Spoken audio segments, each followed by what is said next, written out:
Seja bem-vindo ao Conexões de Integridade. Meu nome é Fernando Henrique Zanoni, eu sou sócio-diretor da CódigoConduta.com e nesse episódio vou conversar sobre compliance no segmento da saúde com a doutora Eliana Herzog. A doutora Eliana é advogada, graduada pela PUC do Rio Grande do Sul, pós-graduada em Administração Hospitalar e Negócios em Saúde também pela PUC do Rio Grande do Sul, com cursos de extensão na Escola da Magistratura, em Gestão Estratégica e Contratos Empresariais pela Unicinos e em Compliance e Anticorrupção pela LEC. É julgadora do Tribunal de Ética e Disciplina da OAB do Rio Grande do Sul e sócia do escritório Chiappin, Herzog Advogados. Professora de Direito Aplicado à Gestão Hospitalar e Legislação em Saúde nos MBAs e pós-graduação da FASaúde. Membro do Comitê Jurídico e do Grupo de Trabalho de Compliance do Sindiospa, o Sindicato dos Hospitais e Clínicas de Porto Alegre. Membro da Divisão Jurídica do Comitê Permanente de Compliance do Comitê Especial da Lei Geral de Proteção de Dados da Federação. E conselheira da Fiergs e fundadora, mentora e atual presidente do Women in Law Mentoring Brasil. E aí, Eliana, tudo nos conformes? Oi, Fernando. Muito obrigado aí pelo convite, honrada de estar com vocês aqui nesse bate-papo. Tudo certo, bastante trabalho nesse momento, cheio de perspectivas aí de futuro em função dessa virada de situação que nós estamos todos vivendo juntos aí. Excelente, é preciso se adaptar aos novos tempos, né? Isso. Você podia fazer antes da gente começar o nosso bate-papo, um breve resumo da sua trajetória e experiência profissional até aqui? Claro, com certeza, Fernando. Bom, eu me formei na PUC, durante a faculdade já, 100% do tempo da faculdade eu já dediquei ao desenvolvimento das atividades com estágio e contratos prévios. Já tinha um bom tempo de experiência, ingressei em 94 no escritório do qual eu atualmente sou sócia, atualmente Chiappin, Herzog Advogados, e desde 94, então, eu atuo com ênfase na área da saúde. Já nesse desenvolvimento, em função dessa experiência de atuação na área da saúde, eu acabei direcionando um pouco a complementariedade da minha formação para esse âmbito da gestão, né, como tu dissesse ali, nessa formação de gestão e contratos empresariais, e na sequência, o pós-graduação em administração hospitalar, porque eu tinha bastante preocupação em aproximar a linguagem, sair da parte só técnica do direito, sem demérito da gente precisar estar sempre aprofundando e especializando, mas ter uma proximidade com o meu público atendido, né? Então, falar uma linguagem mais próxima dos administradores, dos gestores hospitalares e dos próprios médicos, né? Nós tínhamos muitas demandas envolvendo responsabilidade civil, ainda naquela época um boom importante de ações judiciais e uns posicionamentos muito radicais do judiciário, né? E já com a necessidade da gente aprofundar de alguma forma tecnicamente nas teses científicas, né? Então, essa decisão de fazer a pós-graduação em administração hospitalar teve muito essa ênfase. E isso me trouxe, do ponto de vista de desenvolvimento de carreira, uma oportunidade única, que foi um convite para implantar e constituir do zero o jurídico interno de uma rede de hospitais no Rio Grande do Sul, que por muitos anos representou a segunda rede em tamanho, em volume de leitos disponibilizados e de prestadores de todo o Rio Grande do Sul. Então, eu atuei para essa instituição por mais de 20 anos e 10 anos especificamente como jurídico interno, começando do zero a implantação. E essa experiência, de fato, foi muito rica do ponto de vista de carreira para mim e me redirecionou quanto à forma de atuação, né? Quanto a não ter aquele perfil do advogado tecnicista e o bloqueador de demandas, e a gente aprende a ser gestor, né, Fernando? Um pouco na marra e outro pouco pelo investimento que se faz na carreira, e isso foi uma experiência, de fato, muito rica para mim, e eu considero um diferencial do ponto de vista de desenvolvimento dessa atividade. Então, foi muito legal ter feito essa escolha. Fico muito feliz por isso, né? Isso me aproximou efetivamente muito do time de gestores, né? E essa atuação também dentro dos hospitais me aproximou dos conselhos de direção. Então, no desenvolvimento dessas minhas atividades, eu acabei também me direcionando para a área do compliance, até pelo perfil que eu desenvolvia dentro dessa atividade, dessa rede hospitalar. Fiz, então, a formação na LEC, Legal, Ethical and Compliance, especificamente nessa área, e nos últimos 3 anos tenho me direcionado mais fortemente para a área de governança também, fazendo aí uma série de formações e me dedicando para essas implantações de estruturas de governança e compliance nos clientes em geral do escritório, desde a minha saída da atividade do jurídico interno do grupo hospitalar. Retornei para o escritório e, então, mais fortemente atuando como consultora para os nossos clientes em geral do escritório, mas com essa ênfase, de fato, em implantação, em governança e compliance, como um diferencial estratégico para os nossos clientes, para as organizações dos nossos clientes. Então, estou indo por aí, fazendo uma formação agora no IBGC, mais específica também, e com essa frente de governança forte no norteador de carreira. Nossa, excelente. Esse é o aspecto de departamento jurídico, de profissional de departamento jurídico, por tanto tempo dentro de uma instituição hospitalar, com certeza faz com que a gente tenha escolhido certo, assim, com quem conversar sobre compliance na área da saúde, porque é um ambiente que tem nuances bem específicas, né? Inclusive que acabam transformando esse ambiente institucional, o segmento da saúde, em um ambiente, infelizmente, propício à ocorrência de fraudes e corrupção, né, Eliana? Eu costumo dizer que o paciente ele acaba sendo, às vezes, uma figura central dessa rede complexa de relacionamentos, que eu costumei chamar de tríade da saúde, que seria composta pela indústria, né, tanto de dispositivos médicos quanto a indústria farmacêutica em uma ponta, e nas outras duas, as operadoras de plano de saúde, né, e os prestadores de serviços, os hospitais, os laboratórios e os próprios profissionais, médicos, dentistas, enfermeiros, que estão ali inseridos nesse ambiente. E o paciente, e o interessante desse ambiente institucional, né, ele é bastante sui generis, porque o paciente, né, que é quem utiliza os produtos, né, os dispositivos médicos e os medicamentos, por vezes não é quem paga e também não é sempre que tem um poder de decisão, de escolha de quais são tanto os dispositivos quanto os medicamentos. O prestador de serviço, que é quem tem o poder de decisão, não é quem paga e nem quem utiliza os produtos, e a operadora, que é quem paga, não é quem escolhe e nem quem utiliza. Né? Então, nos últimos anos, nós temos visto iniciativas interessantes, como a própria criação do Instituto Ética Saúde, né, por exemplo, mas que tipo de ações individuais e coletivas você entende que ainda são necessárias para nós termos um ambiente institucional mais ético no segmento da saúde, Eliana? Fernando, tu tens toda a razão, é uma situação muito sui generis, né, essa tríade, como tu referisse aí, e a condição dos tomadores de decisão não serem os pagadores e muitas vezes não serem os beneficiários finais, né. Eu penso assim que, do ponto de vista de estrutura, o primeiro grande movimento que se desenvolveu foi a aproximação dos prescritores das instituições de saúde, né? E é necessário que as instituições, e aí eu falo até com esse viés de gestora hospitalar também, né?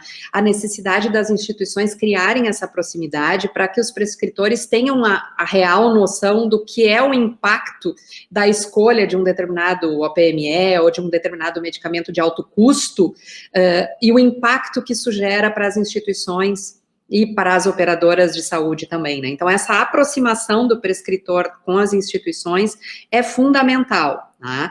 E um ponto que sempre é exitoso do ponto de vista de desenvolvimento dessa aproximação é o incentivo aos protocolos clínicos, né? O desenvolvimento de protocolos institucionais, de novo, aproximando o prescritor da instituição de saúde e muitas vezes da própria operadora, porque muitas operadoras disponibilizam grupos técnicos para apoio nesse desenvolvimento de protocolos clínicos, principalmente naquelas instituições que são referências em determinados procedimentos cirúrgicos, especialmente, né? Então, esse desenvolvimento desses protocolos clínicos, além de trazer uma enorme segurança para os pacientes, né? Por quê? Porque tu estás trabalhando com evidências concretas, pré-estabelecidas, viabilizam que a instituição negocie previamente determinados medicamentos de alto custo ou OPMEs, e aproximem os próprios fornecedores, né? Tu consegue ter esse trabalho, e tecnicamente tu está respaldado pelo prescritor.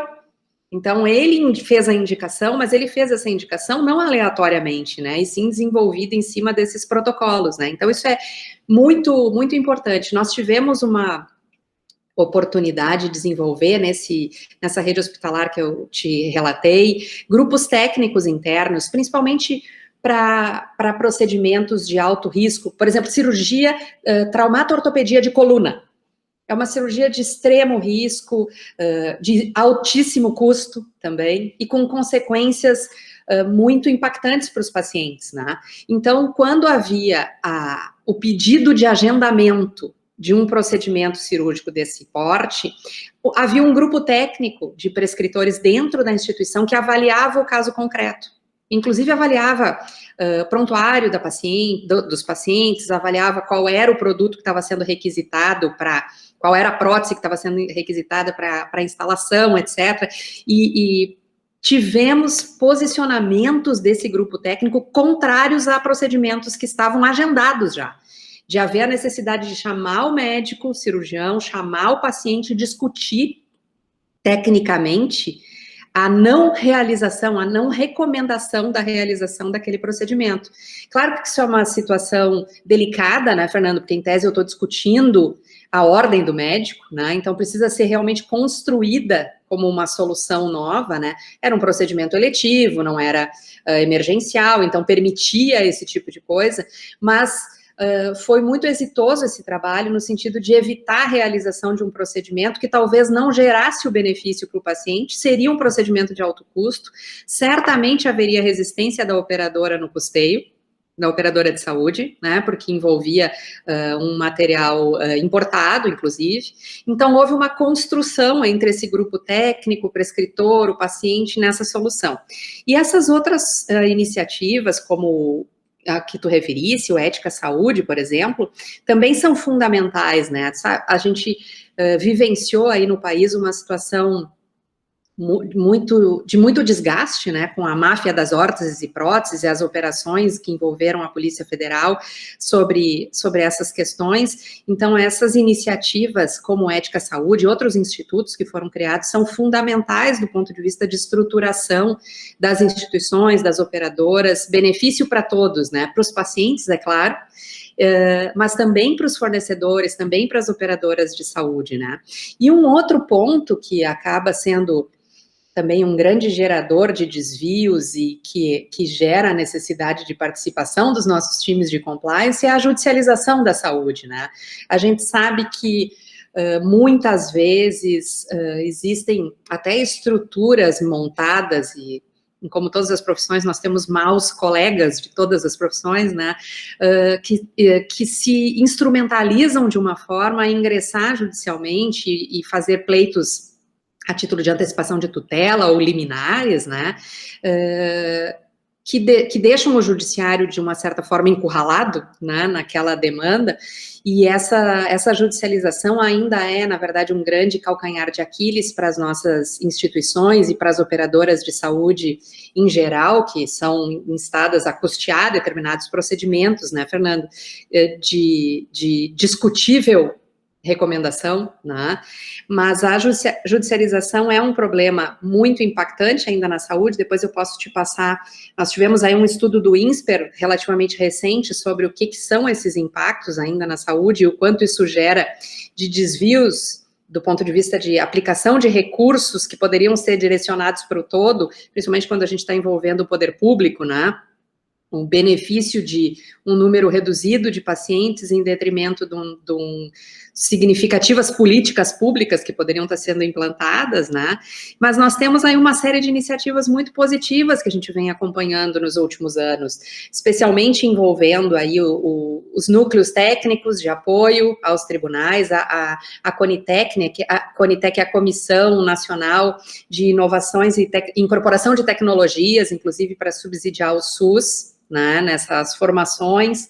A gente tem agora varas especializadas já nesses debates da judicialização da saúde, que permite que o julgador tenha uma outra estrutura para poder se posicionar, né, e até mais recentemente, com o apoio do STF, o lançamento da plataforma ENAT-JUS, que foi desenvolvida pelo Judiciário, pelo CNJ, com o Ministério da Saúde e com o Hospital Sírio-Libanês, que justamente visa disponibilizar para os julgadores vários pareceres, um banco de dados nacional para que o julgador possa tomar sua decisão rápido, né, quando há um pedido de antecipação de tutela ou uma liminar, ele possa tomar sua decisão, mas baseado em protocolos clínicos, baseado em estudos prévios sobre aquela matéria. Então, isso, de fato, está mudando o cenário da judicialização da saúde no país, e nos dando aí um alento muito grande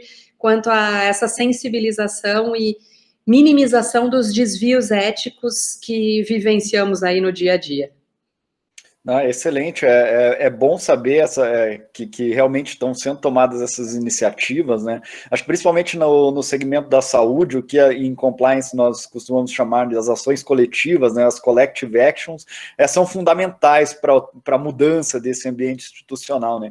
E você citou ali essas pesquisas, depois a gente costuma colocar ali na edição dos vídeos os dados, eu vou buscar essa pesquisa também, para colocar esses dados, e infelizmente não é um cenário exclusivo do Brasil, né? Eu fiz alguns estudos e verifiquei que mesmo nos Estados Unidos, a grande maioria dos desvios de conduta assim, relevantes, das fraudes relevantes, que são investigadas pelo próprio DOJ, dizem respeito também ao segmento da saúde, né? E aí a gente entra no que eu queria tocar no próximo assunto, né, que diz respeito a essas fraudes, né, que são cometidas por vezes por dois atores dessa tríade da saúde em detrimento de um terceiro, né, e aí a gente tem fraudes que são cometidas pelo beneficiário e o prestador de serviços contra a operadora, seja num pedido de reembolso, né, que ocorre quando o prestador de serviços aumenta indevidamente os valores do serviço para aumentar o valor do reembolso do beneficiário de forma indevida, ou no tipo de serviço, que acontece quando o profissional, né, com a concordância do beneficiário, informa serviço diverso do realizado para que esse obtenha a cobertura do plano, né?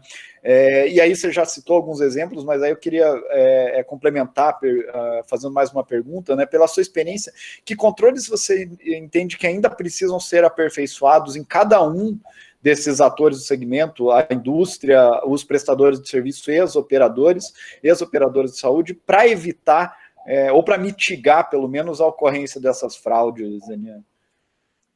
De fato, é um mercado muito criativo. A gente enfrenta e continuamente o desenvolvimento de novas saídas, novas técnicas aí. Eu penso que, do ponto de vista interno das instituições, Fernando, já estamos, assim, bem adiantados no enfrentamento dessas situações, né?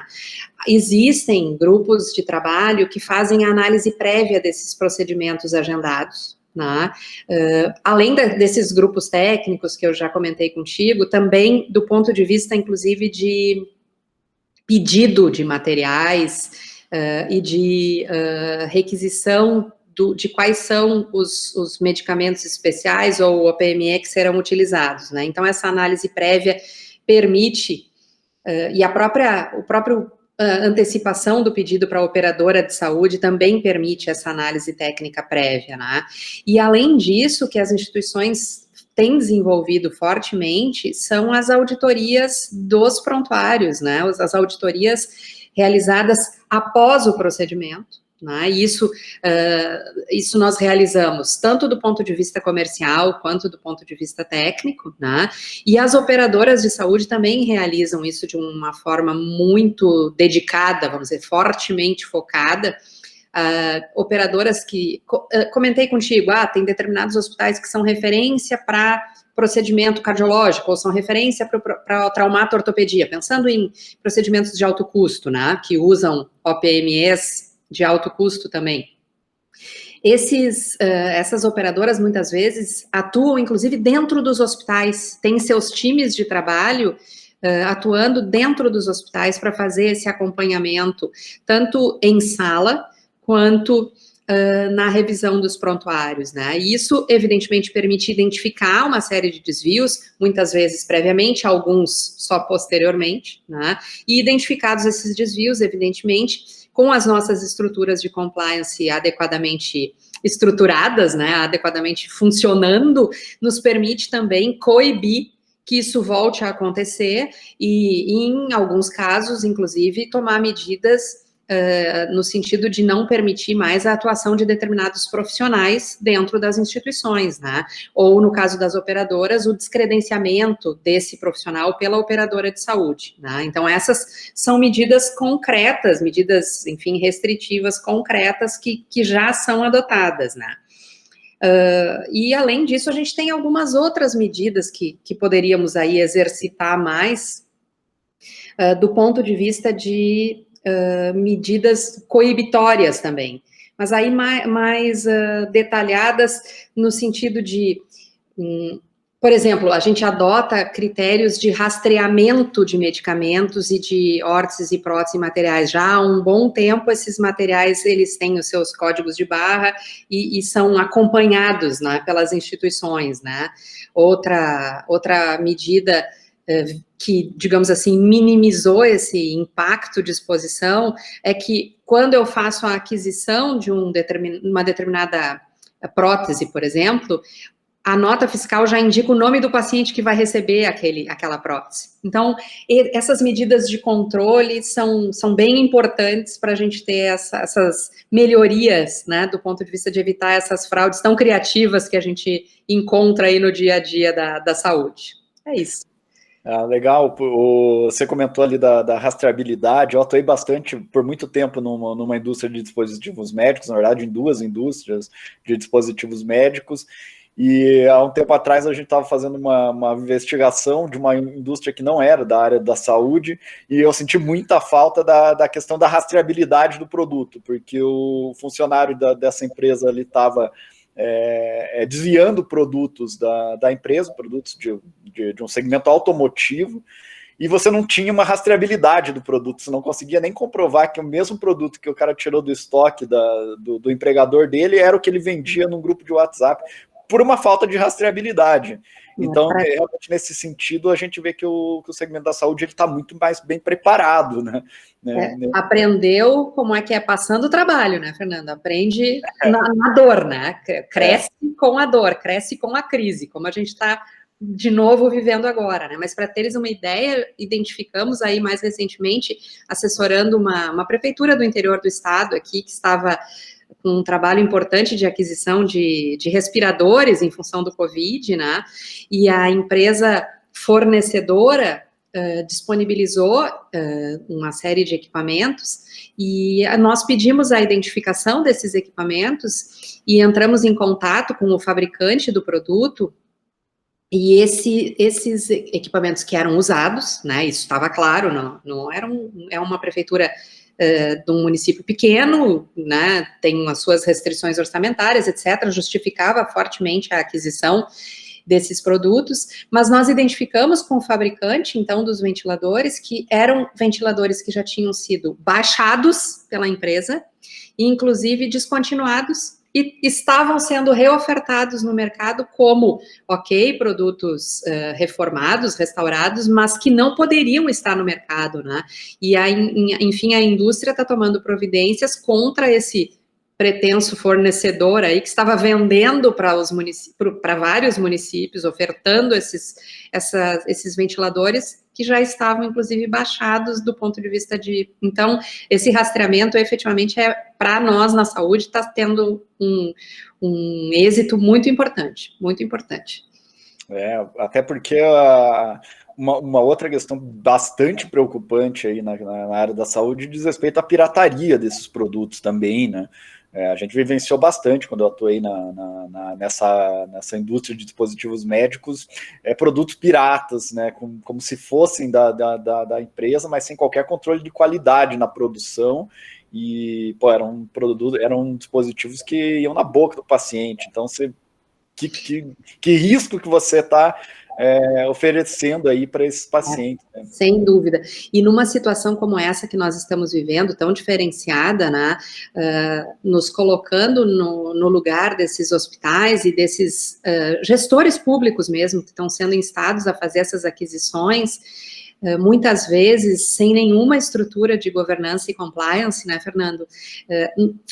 O quanto isso ainda vai gerar questionamento futuro por má gestão ou decisões equivocadas que serão tomadas, enfim, os gestores serão cobrados por isso em breve, né?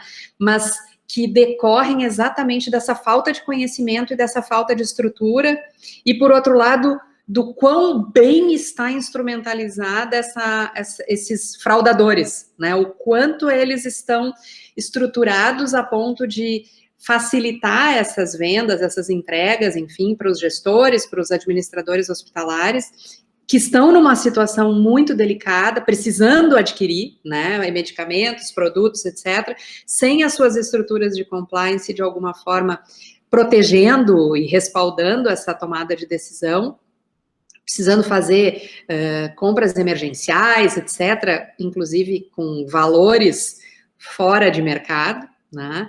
E a enorme fragilidade a que estão expostos, então, esses administradores hospitalares e esses gestores públicos, né, Fernando, nessa situação de crise. Muito preocupante mesmo.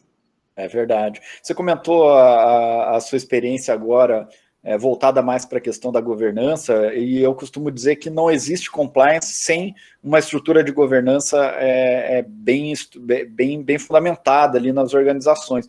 Só que, infelizmente, ainda são poucas, né? A gente estava conversando antes até da gravação, são poucas as organizações e lideranças que realmente se preocupam em implementar um sistema de gestão de compliance baseado numa estrutura administrativa que efetivamente atribua a função de compliance à devida autonomia e independência, né? E para além do compliance officer, os próprios comitês, né, eles têm função importante na gestão de um programa de integridade, um programa de compliance e na estrutura de governança em si. No caso dos hospitais, Eliana, a gente tem um outro fator que não pode, que deixa o cenário ainda mais complexo e que pode passar despercebido de quem não conhece as normas setoriais, que é a resolução CFM 2152 de 2016, que prevê que os hospitais estabeleçam as comissões de ética médica com funções investigatória, educativa e fiscalizadora do desempenho ético da medicina. Como conciliar essa comissão com o programa de compliance em um hospital, por exemplo, Eliana? Bom, Fernando, já comentei contigo, eu sou uma entusiasta da governança, né? Também do compliance, mas concordo contigo que a governança, ela precede o compliance do ponto de vista estrutural e tento, na medida do possível, fazer essa conscientização, inclusive nessas atuações que tu comentaste inicialmente, através do nosso trabalho voluntário realizado na Federação, a Comissão de Ética e Compliance, na Fiergs também, na Comissão Trabalhista, mas que também remete bastante para essas questões de governança, e na própria OAB, né, com a sensibilização de todos da necessidade dessas implantações das estruturas de governança, né. E com relação a essa questão da nossa exigência complementar, né, das comissões de ética, o que eu te diria? Primeiro que, do ponto de vista histórico, nós temos essa consciência da necessidade das comissões de ética já há muitos anos, né? Tu citasse a resolução mais atualizada, mas, de fato, essa já é uma exigência de uma vida inteira dos hospitais, né? E eu penso que o que eu tenho vivenciado de experiências do ponto de vista das estruturas dos comitês de governança, dos comitês de compliance, é muito positiva e alinhada com a atuação das comissões de ética dos hospitais e clínicas. Há, de fato, um desenvolvimento de um trabalho com complementariedade, com apoio, efetivamente. Não vejo dificuldade do ponto de vista de identificação das competências, isso, até por ser, pela Comissão de Ética ser uma estrutura já tão consagrada do ponto de vista de desenvolvimento das atividades dos hospitais, isso já está muito arraigado, né, na estrutura das unidades. E de fato, então, não vejo conflito de competência, todas as minhas experiências têm sido positivas mesmo, de atuações complementares e de um comitê acabar dando suporte, dando apoio, principalmente quando há necessidade de tomada de medidas corretivas, não é? Que muitas vezes acontece. Então, a coexistência dessas comissões, desses comitês, tem sido sempre positivo, do ponto de vista das minhas experiências. Não tem havido conflito, antes pelo contrário, nem disputa de beleza, que poderia acontecer também, não tem acontecido, tem sido bem exitoso esse trabalho, bem complementar e até viabiliza que a tua estrutura de compliance não dependa de aprofundamentos técnicos, porque ela pode se utilizar, né, da estrutura do comitê de ética para esse fim, né?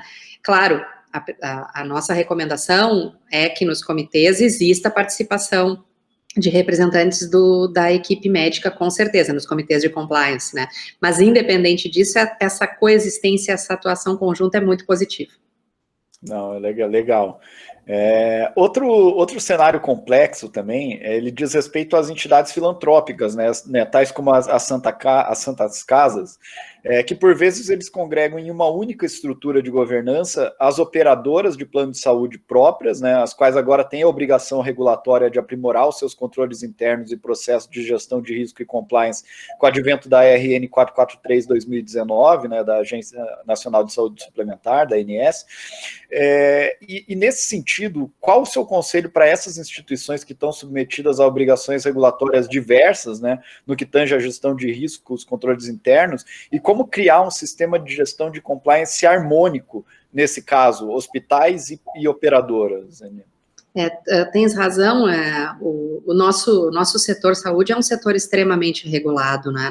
Nossos órgãos de fiscalização, controle e regulação, efetivamente, eles têm frentes muito diferentes. E as filantrópicas, elas têm características diferenciadas do ponto de vista do próprio desenvolvimento dos seus mapas de risco, não é? Porque todos os movimentos que são realizados de alguma forma, especialmente envolvendo ingresso de recursos ou destinação desses recursos, né, acabam impactando especialmente na possibilidade de caracterização do descumprimento da regulação relacionada à filantropia, né? Então, eu já tenho um mapa de risco completamente diferenciado por ser uma instituição de saúde filantrópica, né? E com maior razão, no teu exemplo, quando essas instituições filantrópicas de saúde e filantrópicas agregam também o desenvolvimento do objeto social das operações de planos de saúde, né? Ainda existe, mas assim, inclusive do ponto de vista de regulamentação, houve uma resistência muito grande da aceitação de que as filantrópicas desenvolvessem essas atividades de plano de saúde. Até hoje a gente acompanha vários movimentos contrários a isso, do ponto de vista mercadológico, inclusive sinalizado como um desvio de mercado, né, um desvio concorrencial no mercado em função dos benefícios que as filantrópicas usufruem, né, claro, com as respectivas contrapartidas, com certeza, mas enfim, que geram essas diferenças de mercado, né, do ponto de vista de custo, e aumenta fortemente para quem está desenvolvendo a operação a necessidade do investimento nessas estruturas de compliance, fiscalização e riscos, porque são objetos sociais efetivamente bastante distintos, sendo coexistindo, né, dentro de um mesmo CNPJ, né.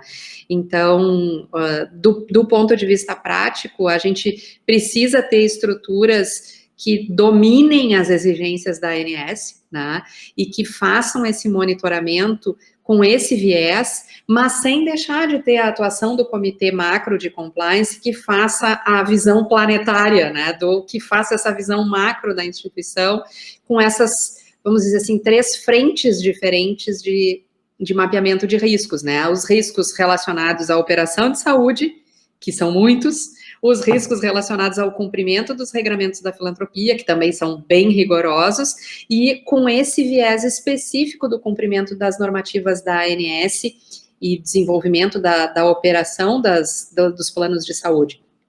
precisamos ter um olhar muito direcionado para isso, porque propicia aí uma série de exposições a riscos diferenciados mesmo para as instituições. Não podemos negligenciar nesse viés e nesse olhar focado, né, sem perder a visão do macro, mas contando com profissionais que se dediquem especificamente para esse olhar do cumprimento das normativas da ANS mesmo. Tem toda a razão.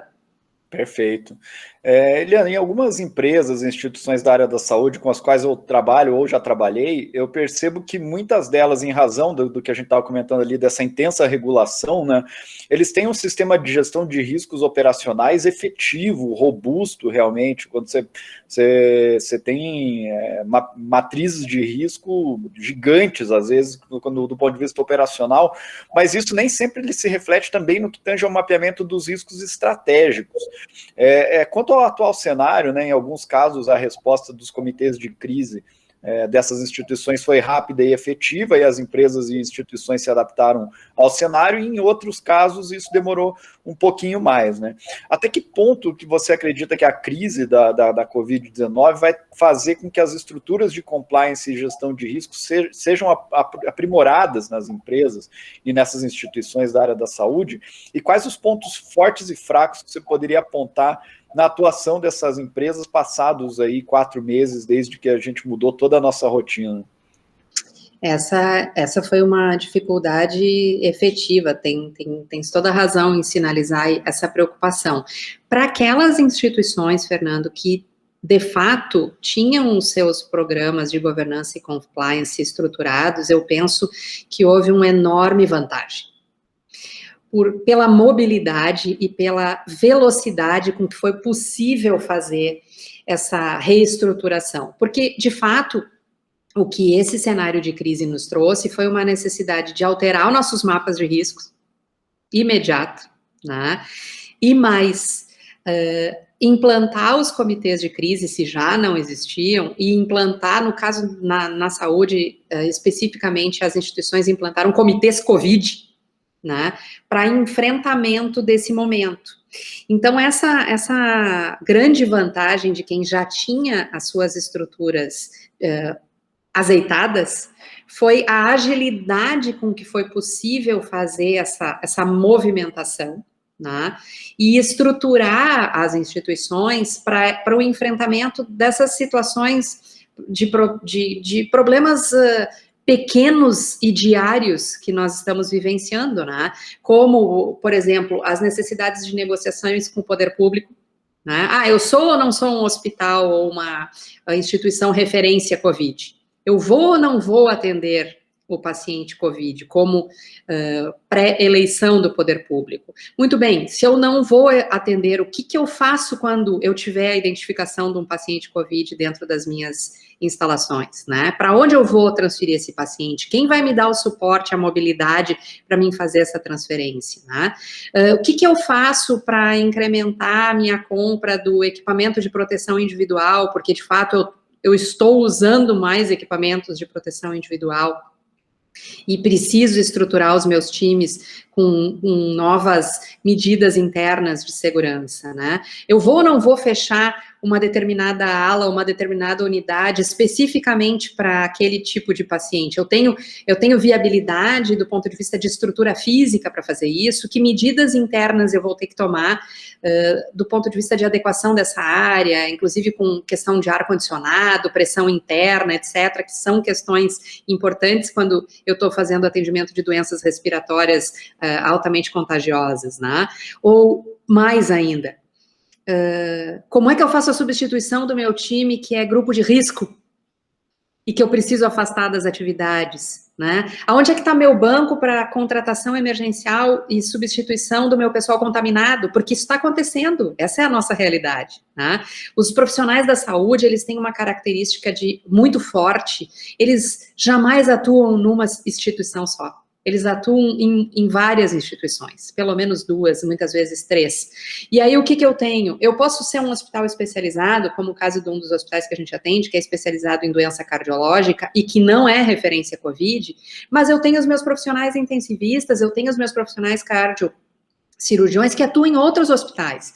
Então, eu tenho um volume grande de afastamento igual de profissionais, em função da contaminação fora desse meu ambiente de trabalho. Então, eu preciso estar estruturado. Como é que eu vou manter, né? Eu vou suspendir meus procedimentos eletivos de uma forma ou de outra, até em acatamento às recomendações do poder público. Muito bem, aí eu tenho que ter o meu comitê de crise estruturado também para viabilizar economicamente a minha manutenção, né? Porque eu tenho uma redução importante na minha taxa de ocupação, no meu ingresso de receita, e não é 30 dias, né, Fernando? Como tu disseste, nós estamos aí 4 meses e com uma perspectiva de que isso perdure ainda, né?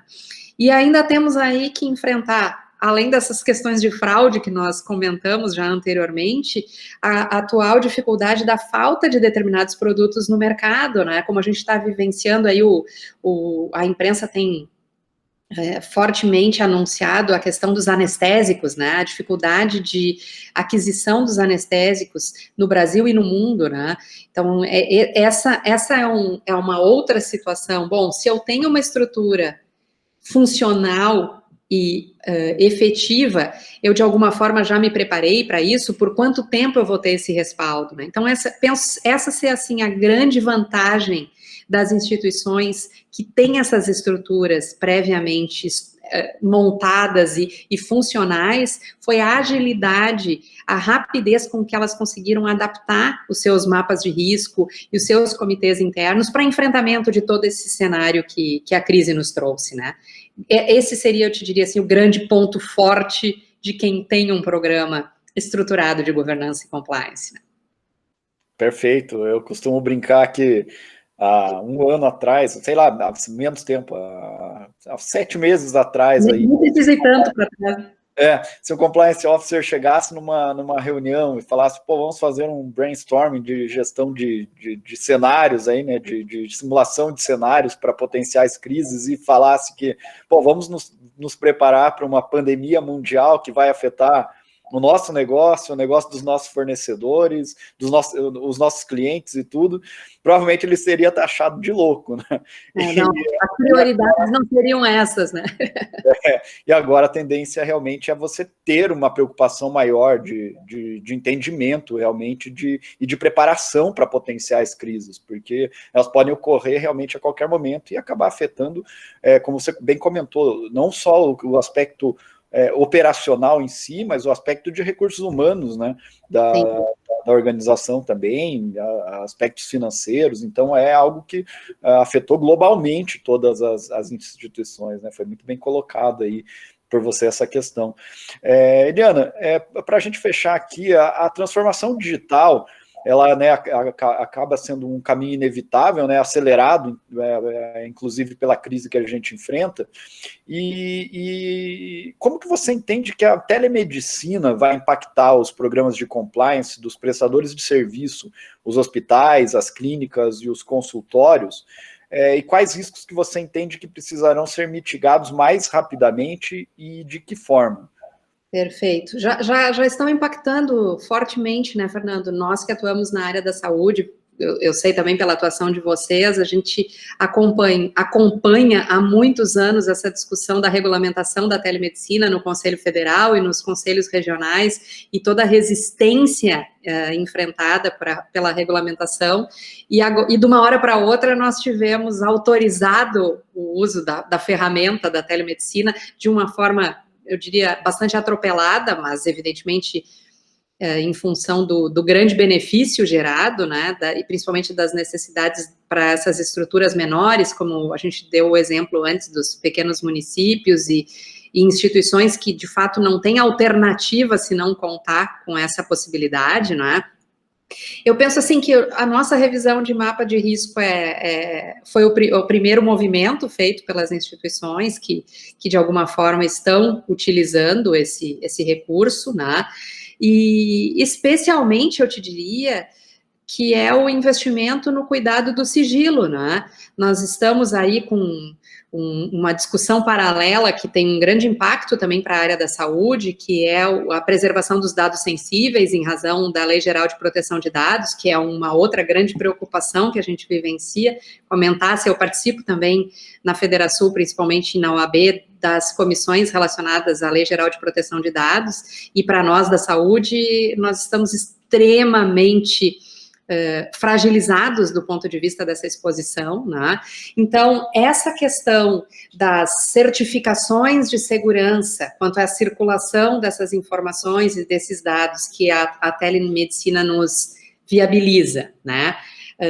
O desenvolvimento de auditoria de software, como é que eu vou receber essa informação, como é que eu vou transitar com esse dado sensível, né, de uma forma segura, de uma forma, né, as certificações de segurança necessárias para esses programas que estão sendo utilizados, né, e também o monitoramento e o controle desse fluxo de tramitação de informação desses dados, né. Então, me parece que aqui, grande parceria do jurídico, do compliance officer com a tecnologia de informação, fundamental, importantíssima essa parceria, mas, objetivamente, quanto ao principal ponto de risco que tu questionasse, né, quanto à mitigação necessária, é o impacto da circulação do dado sensível, da utilização desse dado sensível, e o quanto a gente precisa preservar esse dado e não usar a solução da telemedicina de alguma forma fragilizando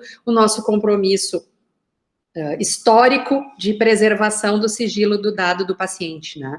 Então, penso que esse é o principal ponto de risco aí a ser enfrentado. Excelente, Eliana.